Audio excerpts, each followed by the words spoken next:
नमस्कार प्रेक्षकांनो, मालिकेच्या पुढील काही भागांमध्ये आपल्याला खूपच जबरदस्त असा ट्विस्ट पाहायला मिळणार आहे.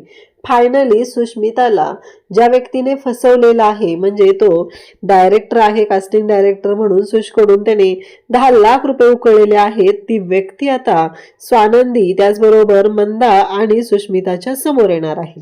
हे सगळं कशा पद्धतीने होणार आहे आणि त्याचबरोबर मोठा खुलासा हा होणार आहे की ती व्यक्ती ही अंशुमनचा माणूस आहे हे सुद्धा समोर येणार आहे. त्यासाठी हा व्हिडिओ शेवटपर्यंत पहा. त्याचबरोबर चॅनलवरती नवीन असाल तर चॅनलला नक्की सबस्क्राईब करा, व्हिडिओला लाईक करा. इकडे स्वानंदी आता माहेरी आलेली असते, कारण आजीने तिला सांगितलंय की मांडव परतवणीसाठी तू माहेरी जा. मग स्वानंदी माहेरी आलेली आहे. आता बाबांनी इकडे सुशला विचारलेलं होतं की त्या व्यक्तीचा काही नंबर किंवा नाव गाव काय माहिती आहे का तुला. तर सुशने सांगितलेलं असतं की माझे कॉमन फ्रेंड आहेत ना, त्यांच्याकडून ओळख झाली होती आणि त्याने मला सांगितलं होतं की तुझं ना सिलेक्शन झालेलं आहे. कास्टिंग डायरेक्टर जो आहे ना त्याने सांगितलेलं होतं आणि टायगर श्रॉफ बरोबर तुझी मूवी असणार आहे. तेव्हा मात्र सुशला इकडे वाटत असतं की चला वर्कशॉप वगैरे होतील. तिनं तेही विचारलेलं असतं, पण त्याने पैसे घेतलेले असतात आणि तिला सांगितलेलं असतं की आता माझ्या फोनची वाट बघत बस. आता बाबा त्याच टेन्शन मध्ये असतात. आता पुढे काय करायचं हा प्रश्न बाबांच्या पुढे असतो, म्हणून बाबा त्या गोष्टींचा विचार करू लागलेले असतात. मग स्वानंदी आता घरी आल्यानंतर स्वानंदीला हे सगळं कळतं. बाबा टेन्शन मध्ये आहेत आणि स्वानंदी पण म्हणते की लग्न झाल्यापासून या गोष्टी घडलेल्या नाहीत, माझं आणि सुशचं सुद्धा बोलणं झालेलं नाहीये, मला एकदा सुश बरोबर या सगळ्या गोष्टी बोलणं गरजेचं आहे, असं स्वानंदी विचार करत असते. तेव्हा मग स्वानंदी विचारायला सुरुवात करते की सुश मला नक्की काय काय झालेलं होतं ते सांग. इकडे आता मल्लिका आणि त्याचबरोबर अर्पिता दोघीही बोलत असतात.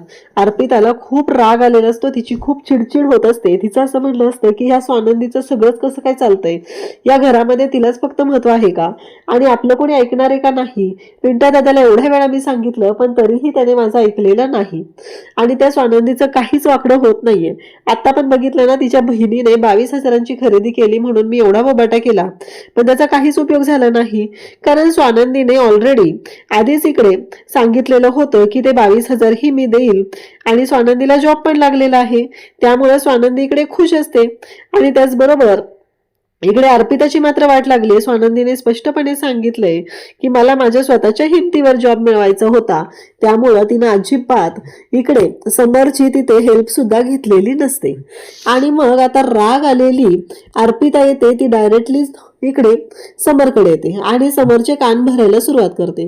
ती समरला म्हणत असते की अरे पिंट्या दादा, तुला कळतंय का काय चाललंय हे सगळं, म्हणजे तिला जॉब करायचं इथपर्यंतच्या गोष्टी ठीक आहेत, पण तिनं हा विचार केलाय का आत्ता ती कोणाची बायको आहे. अरे समर राजवाड्याची ती बायको आहे आणि मग हे सगळं काय आहे आणि त्याचबरोबर हे सगळं कशा पद्धतीनं घडतंय असं सगळं चालू असतं. तेव्हा तो म्हणतो की तो त्यांचा वैयक्तिक प्रश्न आहे, ती समर राजवाड्यांची बायको असली आणि कोणीही असलं तरीही आता उद्या तुला जॉब करायचा असेल तर तूही करू शकतेस ना. आता तू समर राजवाड्याची बहीण आहे म्हणून तू जॉब करायचा नाही असं थोडंच आहे. असं म्हणत समर इथे अर्पिताचं तोंड बंद करतो, म्हणजे समरने स्पष्टपणे स्वानंदीची बाजू घेतलेली आहे. इकडे स्वानंदी आणि त्याचबरोबर मंदा बोलत असतात.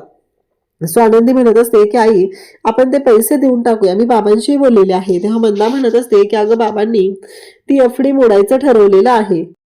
तेव्हा स्वानंदी म्हणते की आई, मी बाबांशी बोलून घेते, कारण आता माझ्याही जॉबचं फिक्स झालेलं आहे आणि छान अशी सॅलरीही मिळालेली आहे, मॅनेजरची पोस्ट मला मिळालेली आहे, त्यामुळं काहीच हरकत नाहीये, सगळ्या गोष्टी अगदी व्यवस्थितच होणार आहेत असं सांगितलं जातं. आता मात्र इकडे स्वानंदी म्हणत असते की आई, काही करून आपल्याला त्या माणसापर्यंत पोहोचलं पाहिजे.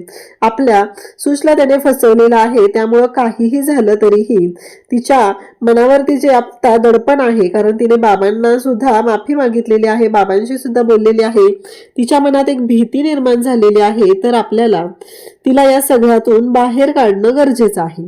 तेव्हा इकडे बाबा तिथे येतात आणि स्वानंदीला म्हणू लागतात, नंदू अगं नको टेन्शन घेऊ तू, आम्ही आहोत ना, आम्ही बघतोय ना. तेव्हा स्वानंदी म्हणते नाही बाबा, कारण सुशी माझी छोटी बहीण आहे, तिला जर कोणी फसवलं असेल तर आपण अन्याय का सहन करायचा आहे, काहीही झालं तरीही या गोष्टी आपण का सहन करायच्या. आणि एवढं सगळं ज्या पद्धतीने घडत आहे ते आपण काय ऐकून घ्यायचं आहे असं तिचं बोलणं चाललेलं असतं. तेव्हा मात्र इकडे आपल्याला पाहायला मिळतं की आनंद आणि त्याचबरोबर समर बोलत असतात. समर म्हणत असतो की मला असं वाटतंय की त्या ज्या जॉब करतायत ते चांगली गोष्ट आहे ना, आणि केशरीमध्ये त्यांना चांगल्या पोस्टवर जॉब मिळालेला आहे, सॅलरीही चांगली आहे, त्यांनी त्यांचा स्वाभिमान जपला पाहिजे असं इकडे समर सांगत असतो. आनंद म्हणतो की बघ मी तुला म्हणलं होतं ना, आणि आता मला सांग की तुला ती मुलगी तशी वाटते का, कारण तू ती बाई त्या असं तसं बोलत असतो. रोहनची ताई म्हणून तिला बोलत असतो. पण आज एक विचार कर, आज एखादी मुलगी काय म्हणाली असती की आज मी समर राजवाडेची बायको आहे तर मी जॉब करायची काय गरज आहे, मग मला सांग आता विश्वास टाकून बघ ना, कारण ती हपापलेली नाहीये पैशांसाठी असं इकडे आनंद त्याला समजावतो. इकडे आता सुश आणि त्याचबरोबर स्वानंदी दोघीही फेरफटका मारायला बाहेर आलेले असतात आणि जेवण वगैरे झालेले असतात. त्या दोघीही बाहेर फिरत असतात आणि तेवढ्यातच सुशला तो मुलगा दिसतो ज्याने तिच्याकडून पैसे घेतलेले असतात. तेव्हा ती स्वानंदीला म्हणू लागते की ताई हो तो बघ, तोच आहे, त्याने माझ्याकडनं पैसे घेतलेले आहेत. स्वानंदी म्हणते थांब थांब शांत हो. तेवढ्यातच पुढून बाबा आणि त्याचबरोबर मंदा ते दोघंही बाहेर फेरफटका मारायला आलेले असतात.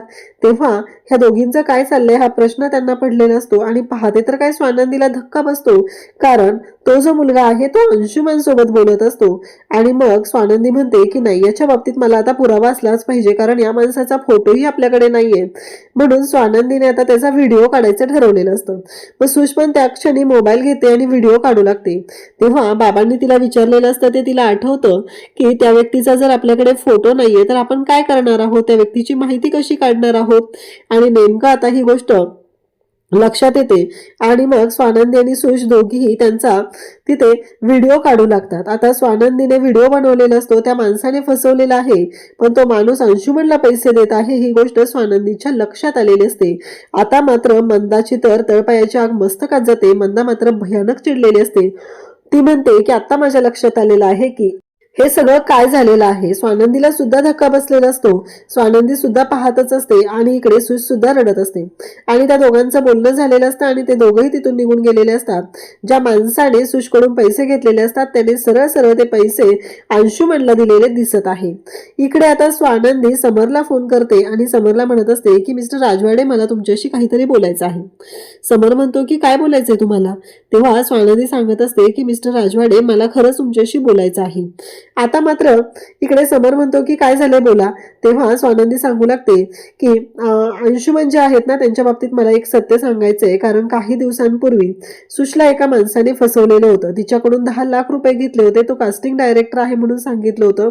एका फिल्मसाठी हिरोईनची ऑफर तिला दिलेली होती आणि आता त्या माणसाला आम्ही अंशुमन सोबत बोलताना पाहिलेलं आहे. आणि तेव्हा मात्र समर म्हणतो शक्यच नाहीये, माझा भाऊ असं करणं शक्यच नाहीये. आणि तेवढ्यातच स्वानंदीने हे सांगितलेलं असतं आणि अंशुमन समोरून आलेला समरला दिसतो. आता अंशुमन सुद्धा बाहेर होता. ही गोष्ट इथं क्लिअर झालेली असते. स्वानंदी म्हणते तुमचा माझ्यावर विश्वास बसणार नाही हे मला आधीच माहिती होतं म्हणून तर, आणि दुसरी गोष्ट म्हणून की त्या माणसाचा फोटो मला हवा होता म्हणून आम्ही ऑलरेडी व्हिडिओ काढलेला आहे. मी तुम्हाला तो व्हिडिओ दाखवते म्हणजे तुमच्या लक्षात येईल. आता मात्र समरला धक्का बसलेला असतो आणि त्याच वेळी अंशुमन तिथून जात असतो आणि अंशुमनच्या हातातून पैसे खाली पडतात आणि समरला ते पैसे दिसतात. तेव्हा मात्र समरच्या सगळं काही लक्षात येतं. स्वानंदी खोटं बोलत नाहीये हे लक्षात आलेलं असतं आणि समर अंशुमनला म्हणतो की हे सगळं काय चाललंय आणि हे काय आहे. तेव्हा तो म्हणतो की हे पैसे कसले. तेव्हा तो म्हणतो की नाही ते असेच आहेत, लागायचे होते ते. आणि त्या क्षणी समरने त्याच्या सनसनीत अशी कानाखाली वाजवले, कारण स्वानंदीने ऑलरेडी समरला तो व्हिडिओ पाठवलेला आहे आणि समरला मात्र धक्का बसलेला आहे आणि त्या व्हिडिओमध्ये स्पष्ट दिसत आहे की अंशुमन त्या माणसाकडून पैसे घेत आहे.